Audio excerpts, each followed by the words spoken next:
This is what a Longbow Dagger used to look like.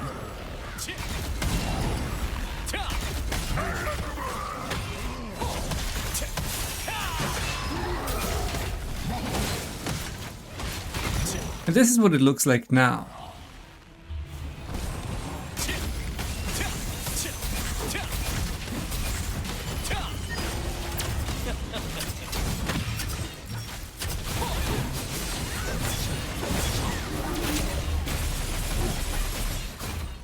I wanted a build capable of achieving the highest damage possible, so I created this Thunderbomb build. In this video I will show you 3 different skill build presets for bosses, AoE farming, and both large and small scale PvP.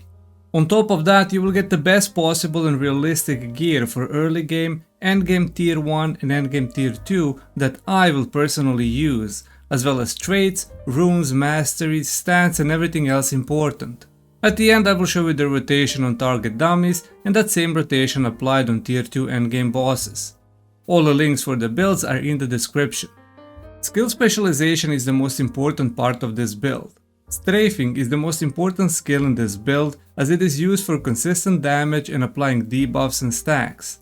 It now applies targeted at stacks 10 times and empowers other longbow skills. On strafing, activate consecutive use, which should increase the usage to 3 times in a row, and Gale, which applies Gale status that deals AoE damage and empowers Zephyr's knock, where we want to use damage node, which increases the damage based on the Gale stacks and also consumes target stacks to deal additional damage. Binding arrow is used without any nodes, and now it applies oppressed debuff on bosses, which is a form of CC that synergizes with decisive sniping damage node as it applies 25% damage increase. On decisive sniping, use the collection time node, which significantly increases the damage based on charging time. And these are all the nodes used for longbow, while adding deadly marker and nature's blessing skills for utility and support. Most of the skill specialization points are used in dagger skills. Instead of poison, the dagger is transformed into lightning and thunder. Inject venom becomes lightning infusion with the activation of the node, which changes the skill into applying thundercloud's debuff that stacks 20 times, and to help with seamless rotation we are activating cooldown and resource cost nodes to reduce the cooldown and mana cost. The second most important dagger skill is brutal incision, which becomes thundercloud's bombing with the activation of a node that transforms the skill into exploding thundercloud stacks to deal increased damage for each stack. Another key skill is Shadow Step, which makes a transition from long range to melee and back to long range perfectly seamless and smooth. Activating range and shadow escape nodes allows you to dash from 20 plus meters, burst all melee dagger skills and teleport back where you were. Other 3 dagger skills are Fatal Stigma with range and damage nodes, allowing you to use it from range as it deals increased damage based on thundercloud stacks. Then Cleaving Moonlight with consecutive use nodes allows for applying extra filler damage, and Frenzied Sword Dance with cooldown node as a second filler damage skill. Passive skills used are Assassin's Instinct, Destructive Fang, Wrathful Edge, Sniper's Sense, Steady Aim, Roxy's Arrowhead, Devoted Shield, and Rapid Fire Stance. This passive skill setup allows for maximum critical hit and critical damage increase while utilizing rapid fire stance attack speed increase, which doesn't cancel when you use mobility skills like Shadow Step to teleport back and forth. The defense skill used is Block Blade, which gives the very much needed mana regen every time you hit a perfect fury block. This exact same build can be used for farming and events, as both longbow and dagger have very weak AoE damage dealing skills. But each skill individually and low cooldowns is enough to farm multiple mobs one at a time. Swapping rapid fire stance with Assassin's Step for move speed and mana regen on each mob kill means you never run out of mana, while you can replace Fatal Stigma and Frenzied Sword Dance with Flash Wave AoE node and Limit Break node on Blitz, while using remaining points into Decisive Bombardment node to make the Decisive Sniping skill AoE. But like I said, the AoE damage is not high enough and the cooldowns are very long. First, these are all active and passive skills I use in a small scale PvP build. Here are all the longbow skill specializations, and here are all the dagger specializations. The general idea in small-scale PvP is that you want to play as a ranged assassin, focusing on squishy DPS targets and finishing off low HP targets. Always activate Lightning Infusion before using the Binding Arrow, Strafing and Zephyr combo. If the target uses Stealth, Flash Arrow to reveal and stun it. Then Shadow Dash, throw all melee dagger skills, teleport back and repeat Binding Arrow, Strafing, Zephyr combo. You have Stealth plus Blitz combo to always reset Stealth skill in case an enemy has a Flash Arrow to reveal you, and with CC Immunity Node, you won't be stunned and free to use Stealth again. Shadow Walker passive gives you evasion when using mobility skills, while Assassin Step increases your move speed, which is perfect for ranged assassins in small-scale PvP. In large-scale PvP, the build is completely different, and Ranged Assassin turns into a long-range AoE spamming build, due to the nature of large-scale GVGs and inability to get into melee range for damage. Here are all the active and passive skills, here is the Longbow specialization, and here is the Dagger skill specialization. Everything you can take goes into creating an AoE build. Tornado for AoE CC, Flash Wave with AoE damage and increased range, Blitz with Limit Break to reset the cooldown of Flash Wave for double usage, ability to move and cast AoE line with Decisive Bombardment, and the classic Binding Arrow Strafing Zephyr combo to finish off low HP targets. On the dagger side, dropping Thunder and Lightning for poison, Shadow Dash with Range Node to catch off stragglers and finish them with Brutal Incision, while Stealth is there for either safety, but you will want to combo it with Enhanced Flash Wave for guaranteed crit on 20 plus people. For passive skills, remove Assassin Step and add Devoted Shield for more defensive capabilities. The gear also plays an important part in making your Longbow Dagger build excel in both PvE and PvP. In the questlog GG links found in the description, you can see all 3 of my gear builds, which include traits, resonance, runes and stats, as well as all 3 previously shown skill specialization builds.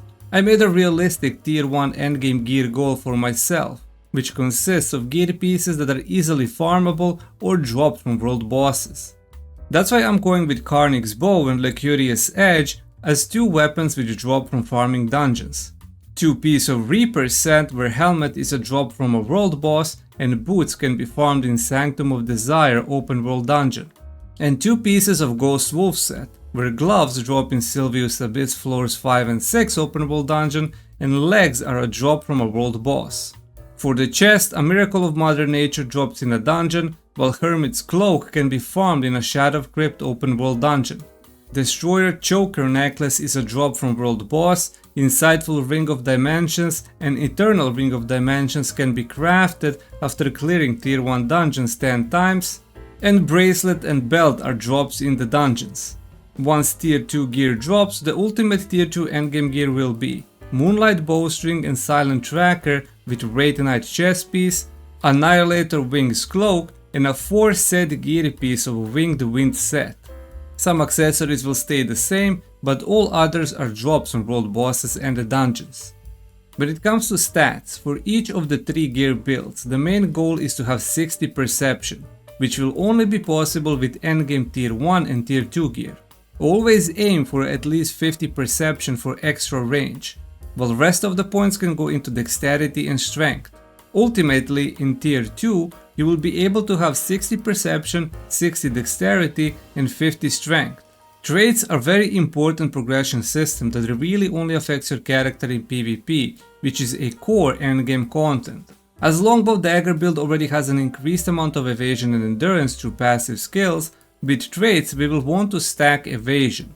On both weapons, main traits are heavy attack chance, hit, critical hit and attack speed if it's available instead of critical hit, while resonance trait is heavy attack chance. Helmet, chest, legs, boots and gloves use ranged and magic evasion, while ignoring melee evasion, where the third trait can be range, cooldown speed, max health or move speed with resonance trait either magic or ranged evasion. Cloak, belt and bracelet need skill damage resistance, max health and debuff duration with max health resonance trait. Necklace and both rings want skill damage boost, max health and buff duration with max health resonance trait. Runes are something that will not be available on the release until Tier 2 comes out, so I won't spend much time explaining this.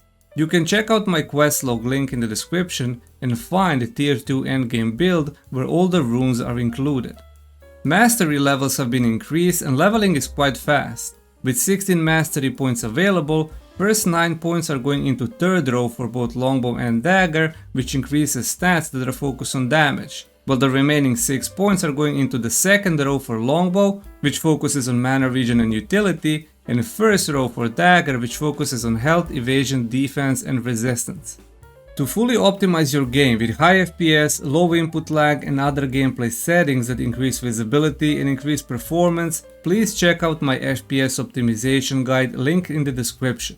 As for the rotation, the general idea in PvE is to make full use of Rapid Fire Stance passive skill, which gives 16% attack speed when standing still, and it doesn't cancel when you use mobility skills. Fatal Stigma has a few meter lower range, so you will always want to position yourself in that range. Before every fight, make sure your Stellarite is active on both weapons. Make sure you have correct boss food that increases skill damage on specific types of bosses. You can check in the dungeon finder which type of each boss is and craft that food with a new cooking system. For example, Tublek is a wildling, so using this type of food significantly increases damage. Every fight starts with the same rotation, which then blends into a seamless rotation with zero downtime. Of course, you will have to adapt to boss mechanics and fury attacks on the way. First apply Deadly Marker, then apply Oppression with Binding Arrow, fully charge Decisive Sniping, activate Lightning Infusion, Strafing to apply Thunderclouds and target stacks, Fatal Stigma from range, Zephyr's Knock, Shadow Dash, Lightning Infusion attack, Cleaving Moonlight, Thunderclouds Bombing, Frenzied Sword Dance, Shadow Dash to teleport back, Zephyr's Knock, and then depending on the cooldowns, either repeat from step 4 or repeat from step 1. With a skill buffer enabled, you can ensure that each skill activates as soon as it's ready and reduces downtime even more. This rotation ensures that you do not lose your attack speed buff. You spend less than 3 seconds in melee range and deal the highest amount of damage that no other Longbow Dagger build can achieve. And now, here is 1 minute of this rotation on target dummies, followed by a starting rotation against some tier 2 bosses to show that it works exactly the same against any boss and how to adapt to boss mechanics and fury attacks during the rotation.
너무 빨리 죽으면 안 돼.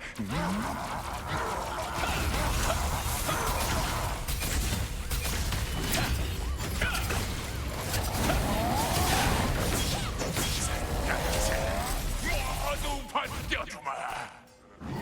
모두 죽여주마.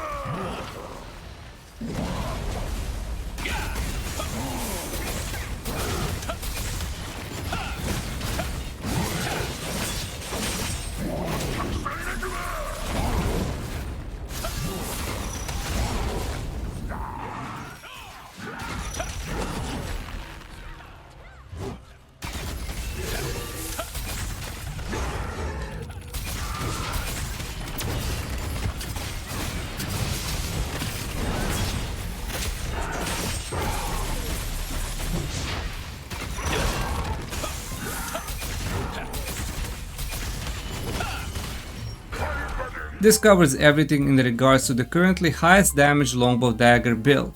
If you enjoyed the video, consider subscribing, and if you want to learn more in details how traits and runes work, click on the videos appearing on your screen.